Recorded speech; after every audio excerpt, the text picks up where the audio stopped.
Perfect. What's up, Hey, dude? How you doing? not too much. Yeah, I'm doing good. How you doing? Good, good. Sorry it got a little confusing there. No, it's all good. I'm glad we could get this figured out and get this started. How's everything going on your end?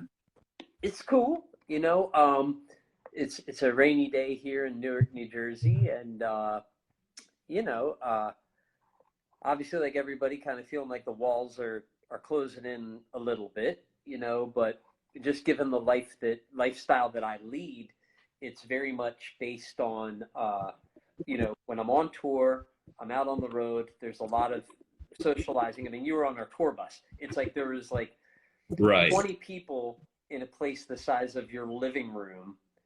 You know what I mean? And so usually when I get home, it's like I don't want to talk to anybody. I don't want to see anybody. So in a way, it's not a whole lot different than my normal downtime. It's a lot longer.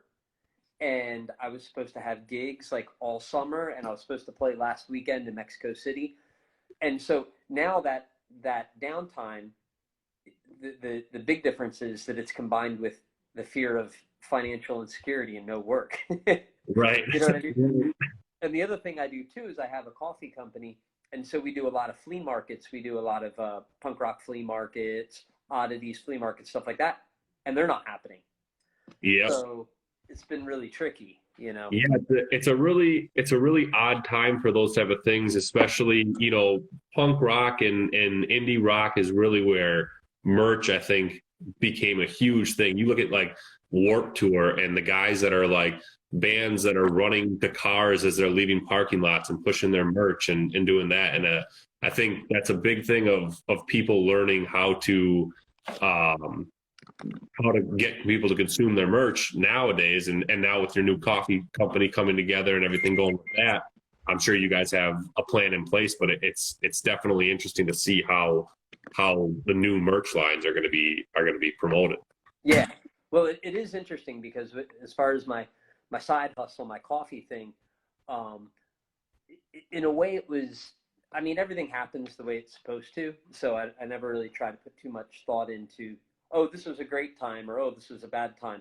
I think a lot of times too, when you think that way, you can be a bit self-important. Like, oh, it was a terrible time for this to happen. Well, it didn't happen to you. This has happened Right. to all of us. So um, but I decided to part ways with my old company and start a new one. And that was right when, the whole coronavirus, the whole COVID-19 thing was starting to come to a head. And I knew I had to end that relationship. And so it was more like, well, do I start another one now?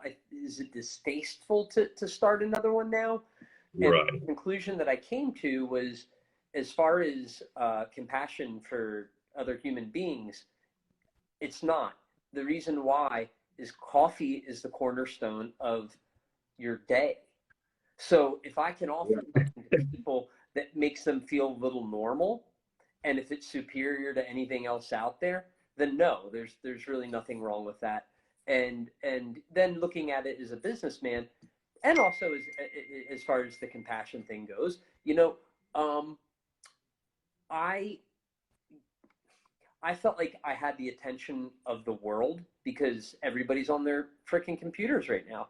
So if they're on their computers, let me just get in people's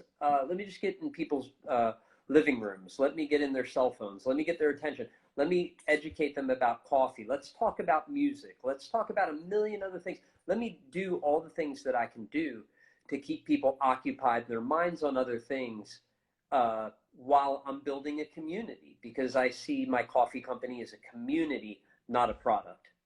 And that's a big thing, when you talk about, should I do this? Is it okay for me to do this at this time? I think people see that coffee isn't just like, you're not just plugging out this new coffee company that's got my face on it and go buy it. It's something that you're traveling around the world to see. It's something that you're building because it's something that interests you. And that makes it, to me, that's a whole different idea behind it than just, hey, I'm Acey Slade, buy my coffee. Like, Sure. it's a much different style behind it. So I'm really glad to see that it's coming together. I'm excited. I'm not a big coffee drinker, but I know you guys are talking about tea in the future, and Yeah. that's, I mean, I'm a big tea drinker, so Definitely excited for that. Um, I do want to get a little bit into your music as well, because you know, like you said, I first met you just recently on the Static X tour, and everything that went on there. And it's crazy for me because I look back to, and I think I told you this then. You guys were the second concert I ever went to. It was like, I want to say '06 in Green Bay, Wisconsin, for the local Edge Fest. It was a Mm-hmm. bunch of local metal bands, and then you guys headlined. And I think what was the other band? It was Morning. It was something Morning, or maybe Morning After was like their big song. I forget. It was a couple guys from Dope, and then a couple guys from other bands that were in another band. And I'm spacing on the name of it, but Oh, they came. it wasn't Makeshift Romeo, was it? Yeah, Makeshift Romeo. That's it. But I think it was called Morning After. Was like the big single that you guys Maybe, had. yeah. But yeah, so it's really cool, and to see you guys come through, and you know, American Apathy was like the first parental advisory album I bought. Like, you guys have been a big part of a lot of things. So can you kind of just talk about, you know, how that Static X tour was? Because I know you guys toured with them a ton, and to do this reunion tour, you know, the Wisconsin Death Trip tour, what was it like to come full circle with that? It was great. I mean, I you know, there's many layers to that. One, like for myself, as someone who's in recovery, I've been sober 22 years. You know, not to speak poorly of Wayne, but Wayne, when we toured together, when Static X was the first band we ever really toured with, and we toured with them almost, man, like half the shows that we did for the first two album cycles were always Static X was on the bill, whether it was us together or us part of a package or whatever. And none of those guys party. Wayne didn't drink. I mean, it was like they'd have a couple Coronas, and that was really it. And so their bus was always my kind of safety spot. You know what I mean?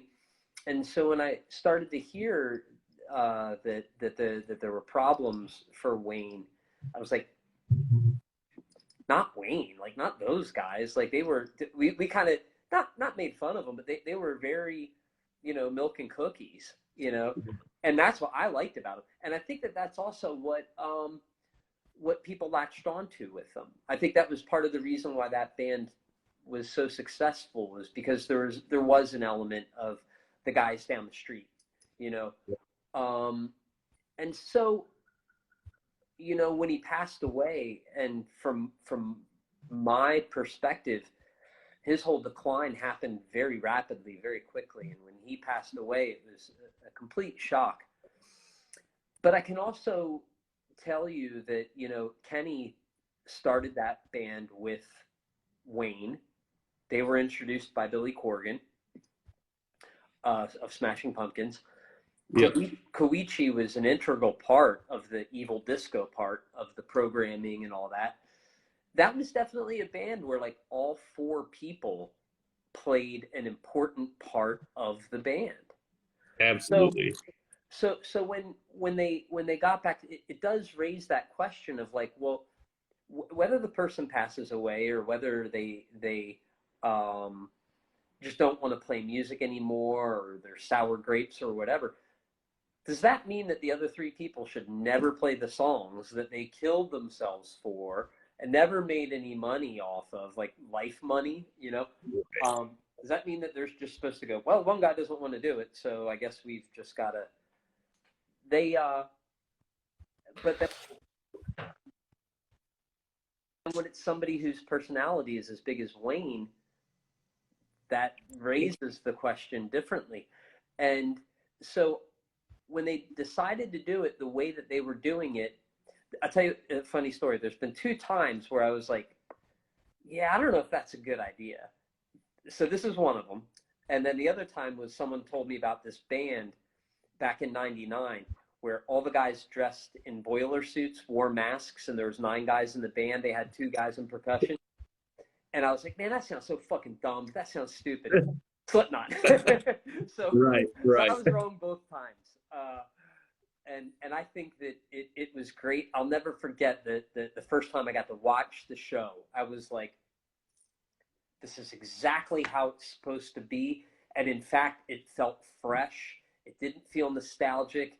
It didn't, for as weird as it was for the singer to be up there with a mask, it wasn't weird. Right. And that's, I mean, I never had a chance to see Static X live. So I only have that to compare it to. I don't have, I never saw Wayne perform live. But you're right. The hard thing with it is, with somebody with that big of a personality, with that big of a, I've watched plenty of interviews with him. I've watched, their music in general, like his voice in general. To try and take something like that, regardless of what everybody else did, and I know they were all very big in that band as well, to try and emulate that, and I think that Zero did a great job of being enough to bring that vision to life. Nobody's going to be Wayne, but I think that he did a good job of stepping up and doing what he did. Sure. I thought that was really great too. So one of the things, we're on upcoming hip hop here. So I got to talk a little bit about hip hop. Yeah. And what's so hip hop about Dope is I go back to, I believe it was on American Apathy when you guys covered Fuck the Police. Like that to me was a really cool cover. I mean, you guys have done, you can see those influences from everywhere, but whose idea was it to cover that song in particular? I mean, I'm sure it was Etzel, and that was on the first records, Felons and Revolutionaries. Okay. But for myself personally, I would be I would be inauthentic if I played up to hip hop's impact in my life on a hip hop based site. That wouldn't be necessarily authentic. But what I can say is that when Etzel started the band, he was looking at these rock bands kind of struggle. Like the usual path for a rock band to become successful is you churn it out in somebody's basement or somebody's garage, and then you keep trudging along, and then you try to get your friends to come to the shows, and you sell the tickets, and hopefully then enough people come, and then you record a demo, and it's a very long process. And right.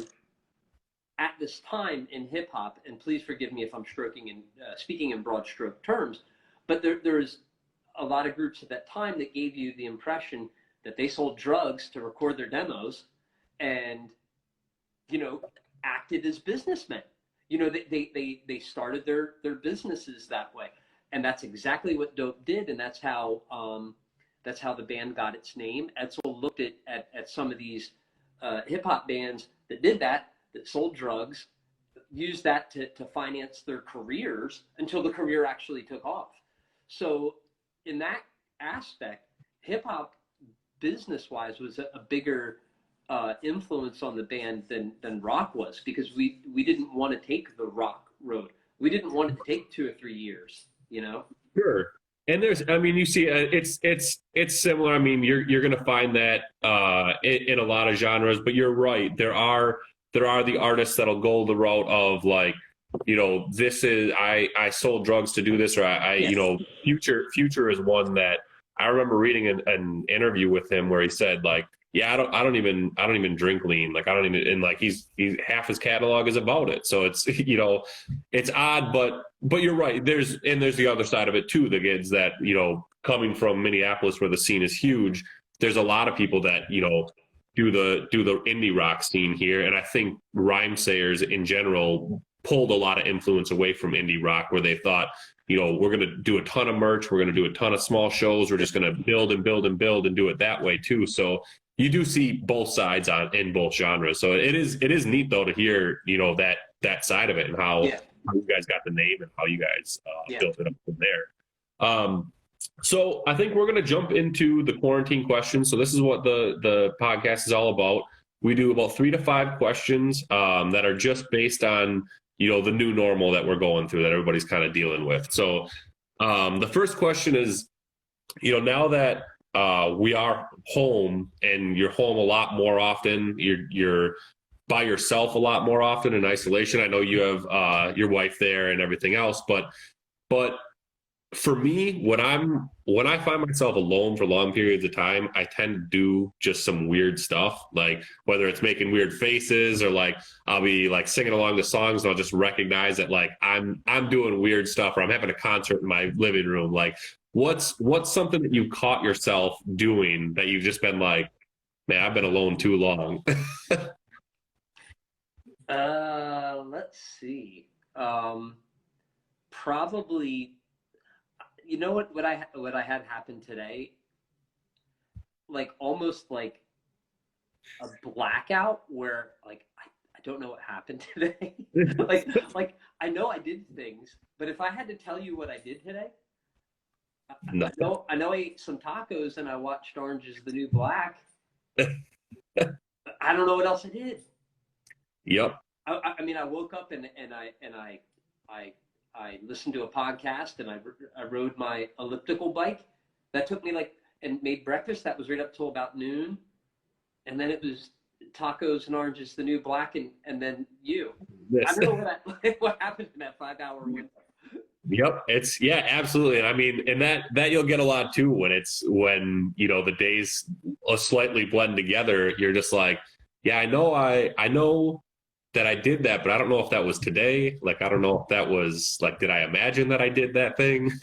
But yeah, so then, the next thing, you talk about tacos and food, diets, especially in those first few months of the year when everybody's trying to get that summer body or trying to get, back into shape with their New Year's resolution. Diets become a big part of people's lives.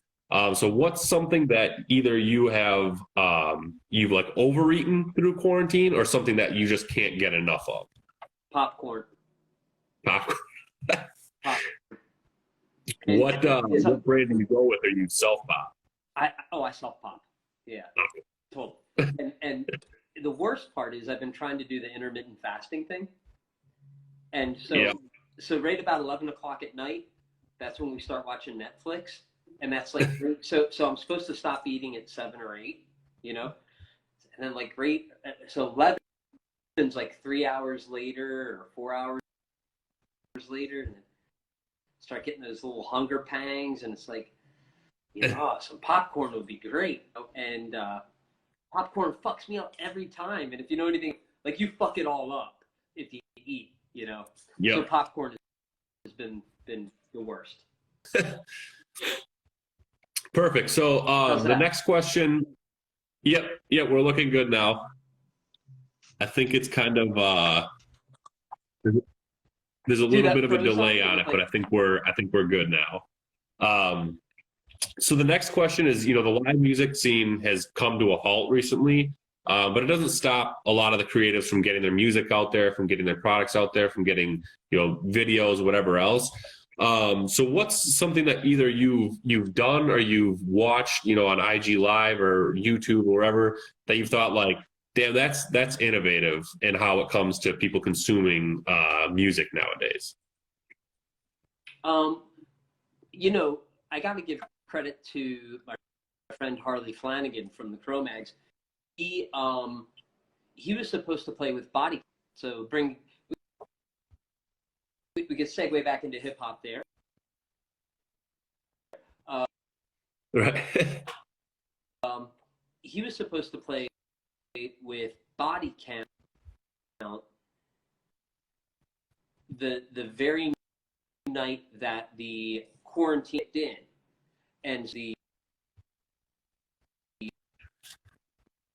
and I want to say Be Real from Cypress Hill was in town doing a podcast or something, and we're kind of cutting in and out here, so I'm not sure. I'm not sure if it's on our end here. I'm gonna try and just figure this out here quick.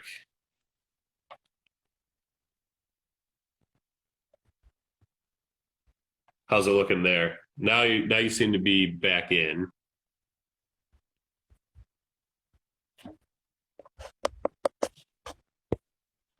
but I don't have audio here, so I'm gonna cut you out and then jump you back in.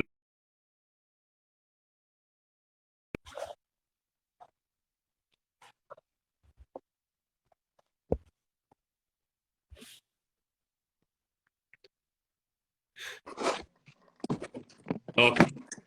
There, I think it was. I think I got a weird spot in my house. Okay. Where'd you lose me? So you were just talking about somebody playing with body count. I missed who you had said. Oh, so the Cro-Mags Yeah. were slated to play with Body Count here in the city.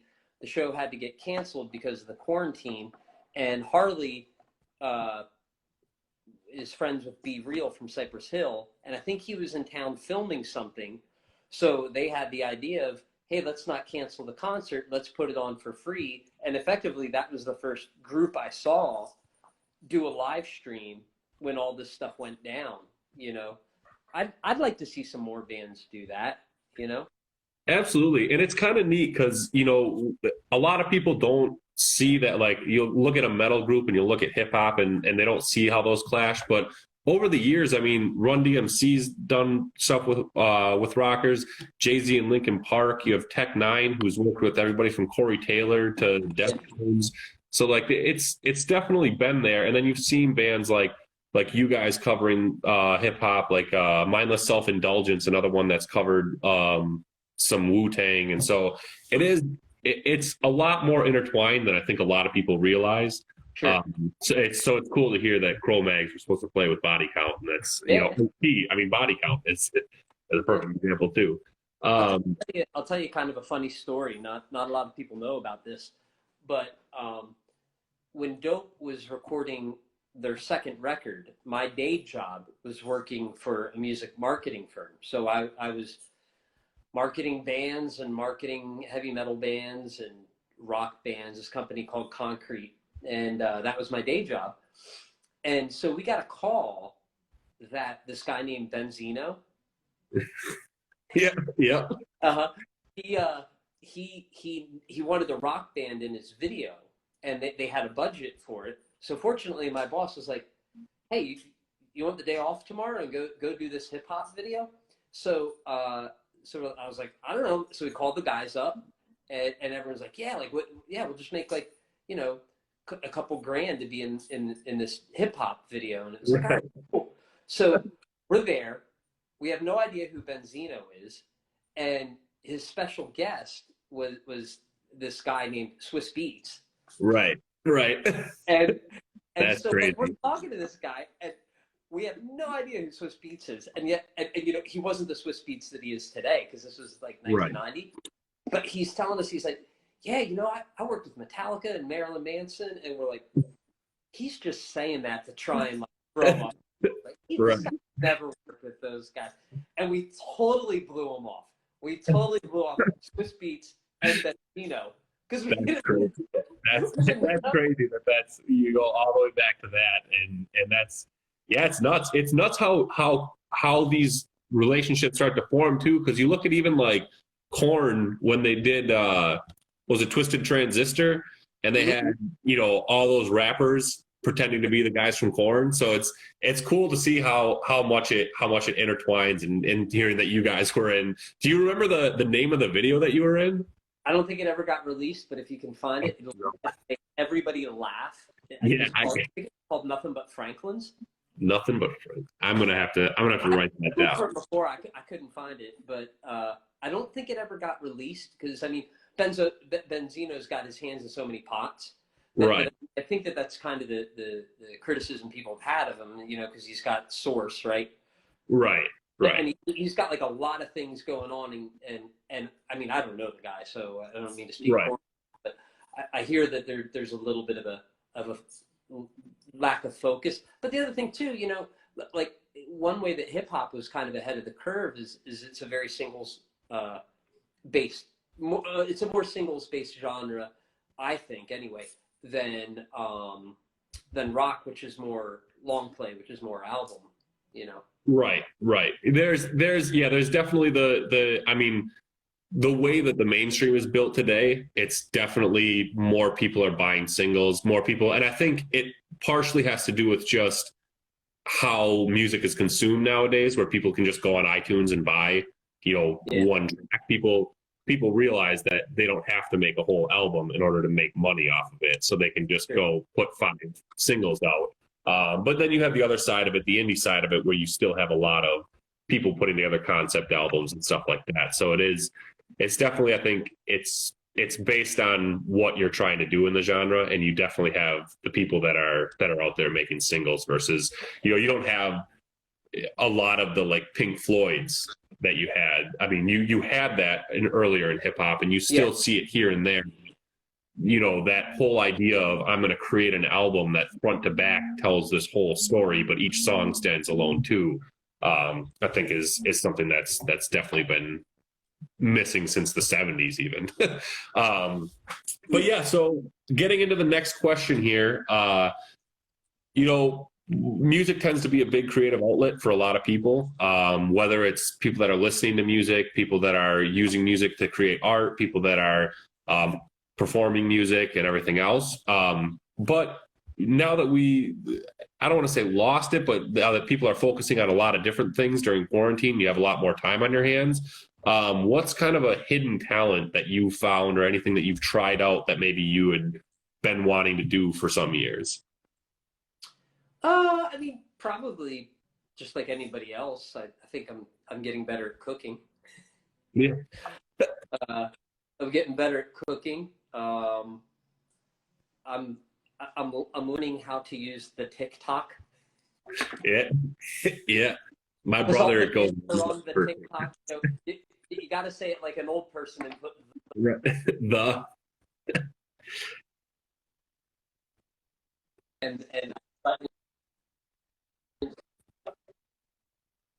Instagram. So just just so that I don't appear to be cool, I'm just gonna call it the TikTok so that I that honestly for me the reason why I decided that it was a good reason for me to start this new coffee company right now is because working on the back end takes time. So I've been learning, well, my wife, I should give her credit, but we've been learning how to use definitely give her credit. Shopify more, how to do the back end website more. And dude, I gotta tell you, the worst thing in the world, QuickBooks. Been learning how to use QuickBooks more. Definitely trying, you know. Um, Really, I wrote my epic album in this quarantine, or oil paint, or that I learned how to become a really good mime, or I don't know, something really freaky and creative. But I've really been working on my business hustle. No, and I mean that's big too, especially learning. I mean, there's a lot that goes into business that a lot of people don't think about when they start their business. Once, I mean, getting an idea is hard enough, but once you have that idea, there's marketing, there's promotion, there's the payment, like paying all the different types of people to create, to do everything with it, logo design. Like it's a very Sure. intense process. So it's definitely, I mean, an ideal time to be able to put so much energy into that as well. Yeah. So, for Um, example, like this past week has been a lot of, we want to launch the website next week. We launch the website next week, but we don't have all the in hand yet. But to launch the website, I still need images. So last weekend, I went out with a lot of blank t-shirts, like black t-shirts, gray t-shirts, water bottles that are blank that I can Photoshop the logo and the images onto. This is the part I hate the most because once we actually get the product in hand, the Photoshop stuff never looks quite right, you know.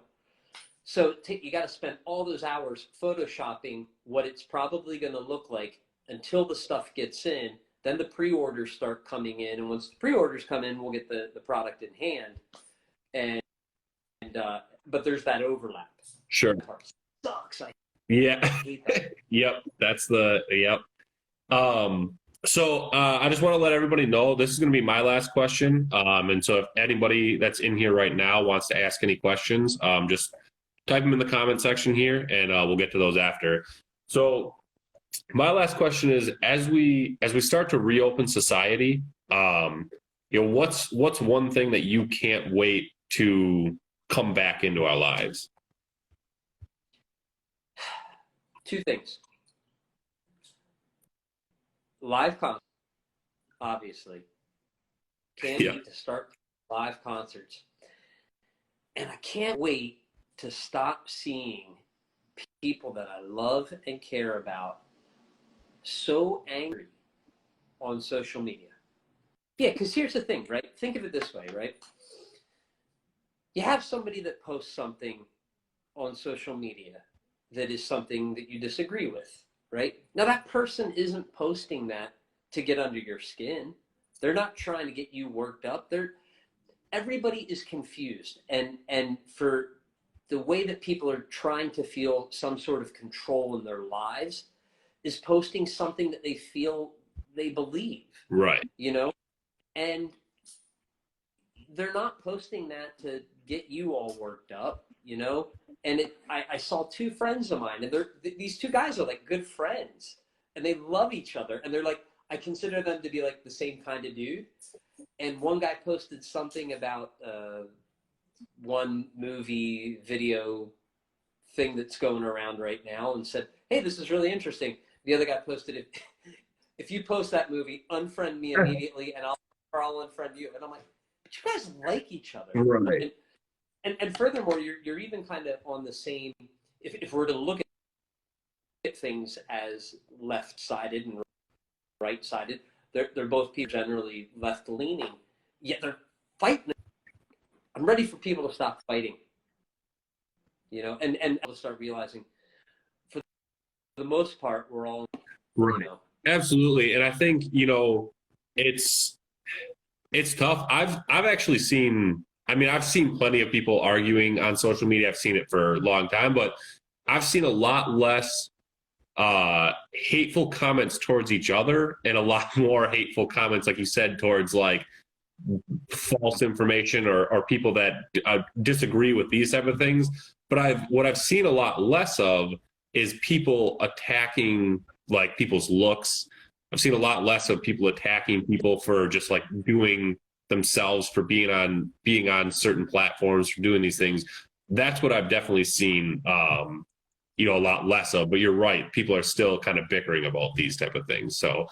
Um so we'll open it up. I guess here's one question here that just came in. What do you think of the new XT4, and when can we get the new Catfight coffee mugs?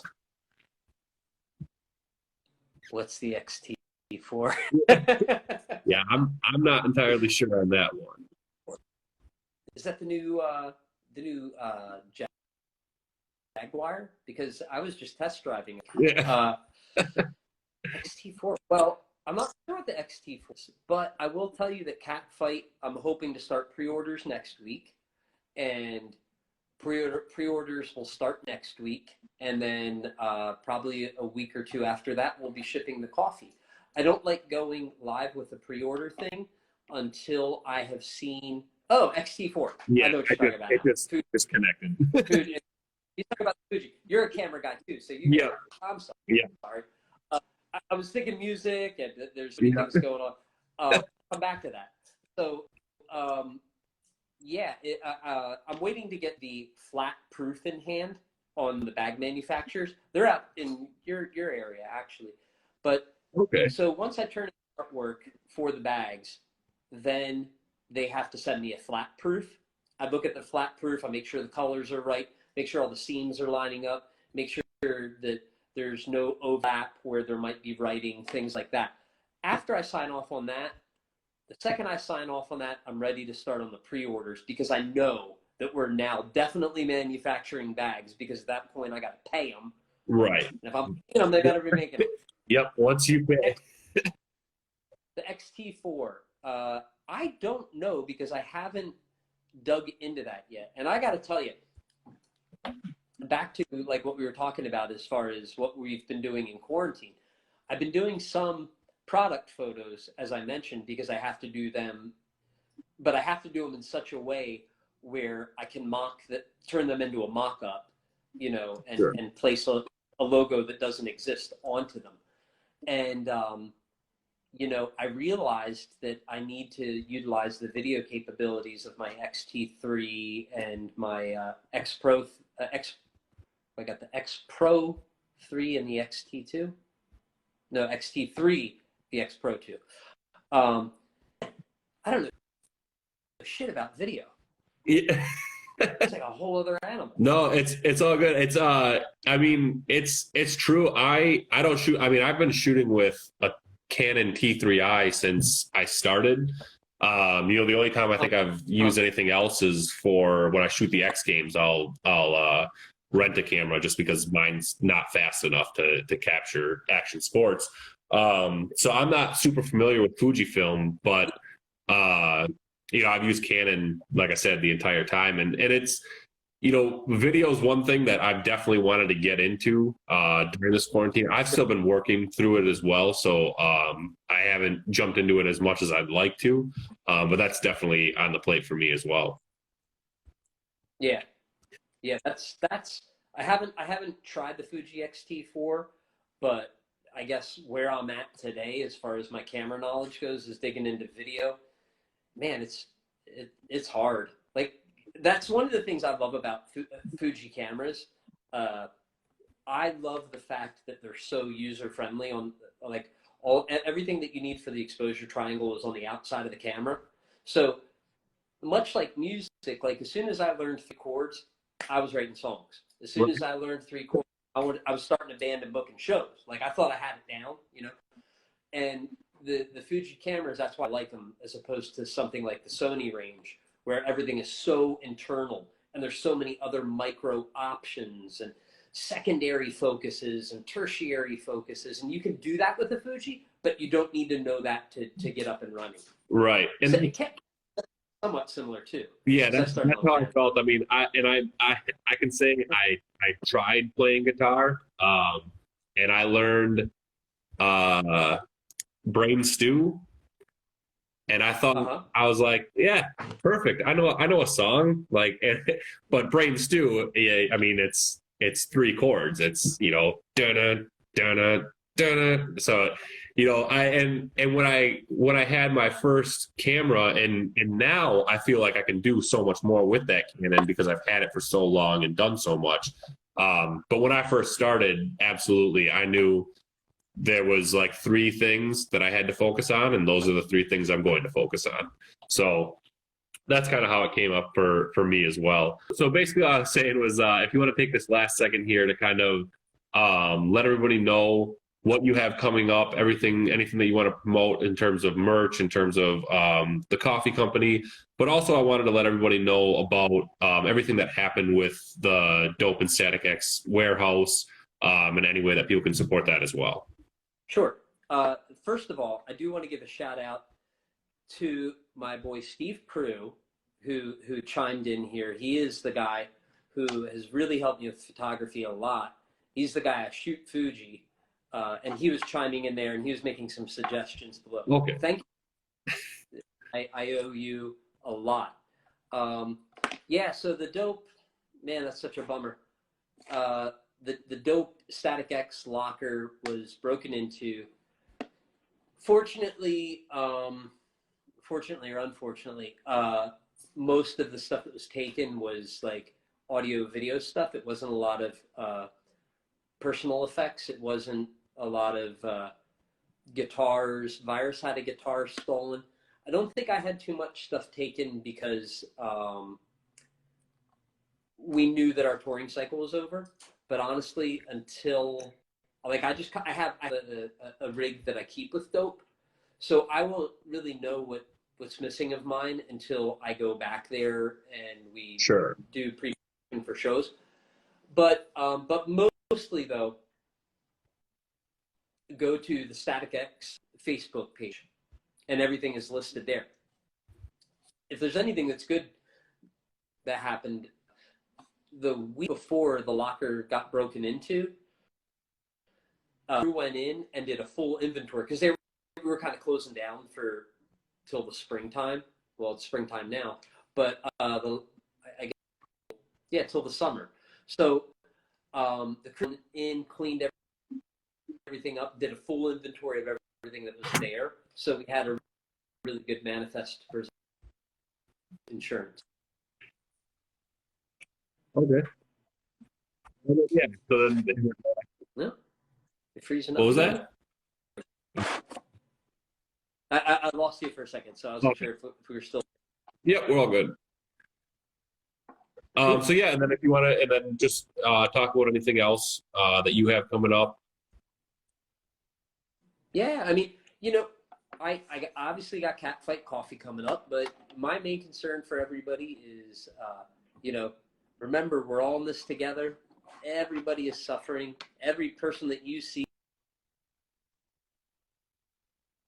that you think is a shitbag on Facebook or social media, we all are. And we're going to get through this. And if you're working and if you're in a good, if you can support Catfight Coffee, awesome. And if you can't, come hang out, check out the Spotify playlist, check out the videos, check out all the silly nonsense that we're doing there, and just hang out. That's all we want is companionship in the brand. And then when everybody's back on their feet, support it, because it is kick-ass coffee. Absolutely.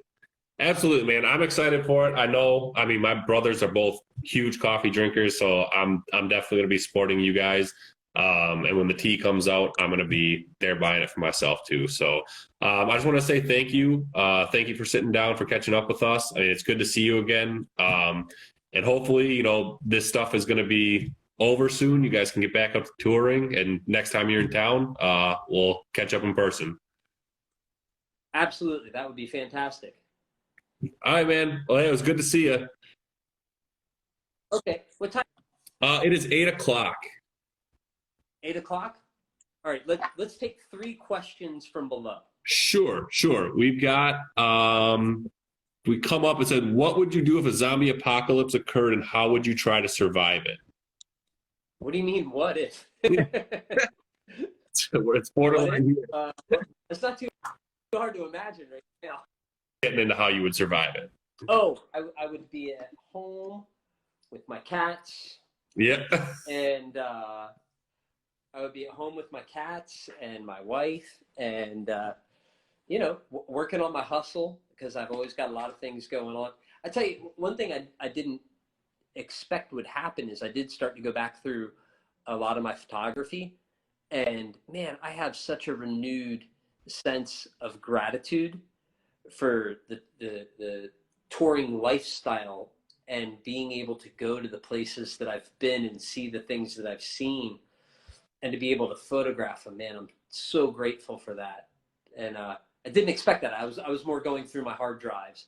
And man, I've been to Zagreb, Croatia, or I've been to Sofia, Bulgaria. I've been to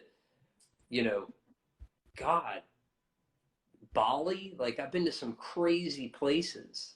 Absolutely. And actually, speaking along the sides of photography and dope, and even how we met, I can't go without giving a shout out to Sarah Dope, and everything that she, I mean, being here from the Twin Cities, I've looked up to her work forever. And her introducing me to you guys was an incredible moment for me. She knew how much I had just loved you guys since I was younger. So it was, I definitely got to give a shout out to her as well. Of course. So let's look into some more of these questions. Okay, 2 more. Yeah, we got 2 more. Will you help start a 90s new metal tour with Fear Factory, Soulfly, Static X, and of course, Dope? That would be very interesting.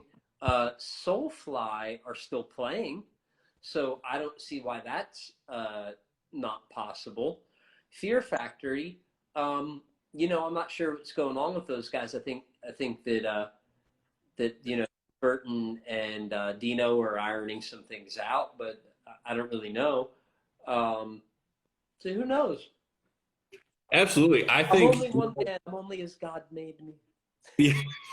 And I think, one of the new, new metal in the 90s, I always think of they sing Self Medicate, 40 Below Summer is one of those bands that I always think like that's a band that I wish I would have seen when I was younger. Was they were a band that I had just grown up listening to a bunch of their stuff as well. So I'd go ahead from personal and throw them on that tour list too. Okay. um, that's one. This one said, "What's your date of birth? I'd love your numerology."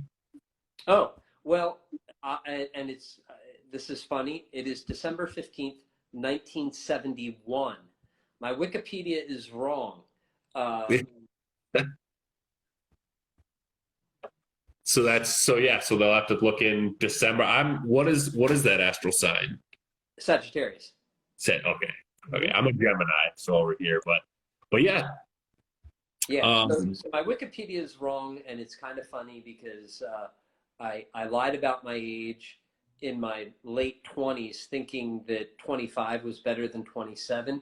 But now that I'm 48, is there really a big difference between 46? Not really.